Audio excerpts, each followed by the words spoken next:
Assalamualaikum warahmatullahi wabarakatuh. Namaku adalah Pangeran Lanang Dangiran.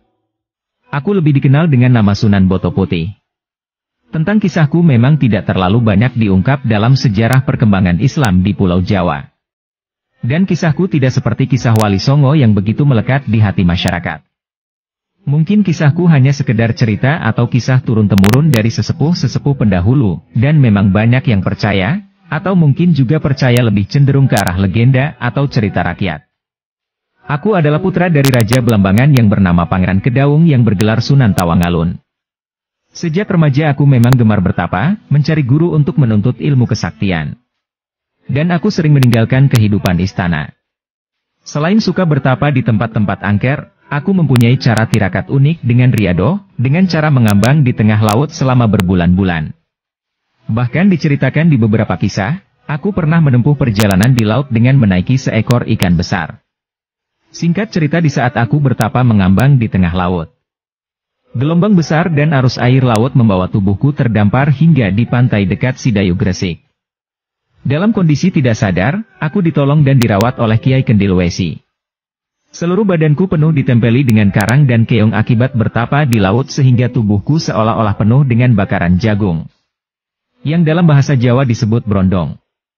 Dan masyarakat menyebutku dengan nama Ki Ageng Brondong. Akhirnya Kiai Kendil Wesi mengetahui potensi besar yang aku miliki tentang keilmuanku, juga dalam hal agama.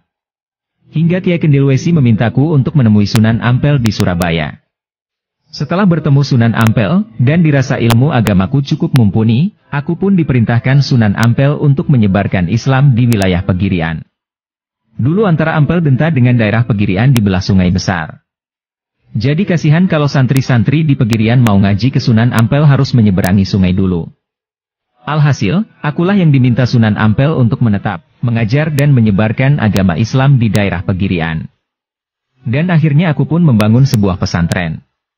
Seiring berjalannya waktu, oleh santri-santriku dan masyarakat sekitar, aku kemudian diberi gelar Sunan Boto Putih. Itu karena dulu ketika awal membuka pesantren, bangunan awalnya pakai batu bata warna putih atau boto putih, dan kebanyakan santriku berasal dari Madura. Wallahu a'lam bishawab. Itulah sedikit tentang kisahku. Dan aku dimakamkan di Komplek Makam Sentono Agung Boto Putih di Jalan Pegirian, kawasan Pesarean Agung Sentono Boto Putih Surabaya. Komplek makam ini merupakan komplek makam Sunan, Adipati dan para bangsawan di Surabaya. Dan hingga kini, makamku masih ramai didatangi oleh para peziarah. Terutama kebanyakan dari Madura.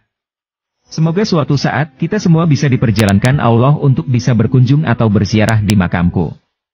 Karena menurut Syekh An-Nawawi Al-Bantani, hikmah berziarah itu ada 4, yaitu 1. Untuk mengingat mati dan akhirat. 2. Untuk mendoakan ahli kubur. 3. Untuk mendapatkan keberkahan. Dan yang keempat, memenuhi hak ahli kubur yang diziarahi, seperti ziarah ke makam orang tua. Semoga sehat, bahagia, dan barokah selalu untukmu. Rahayu, rahayu, rahayu. Wassalamualaikum warahmatullahi wabarakatuh.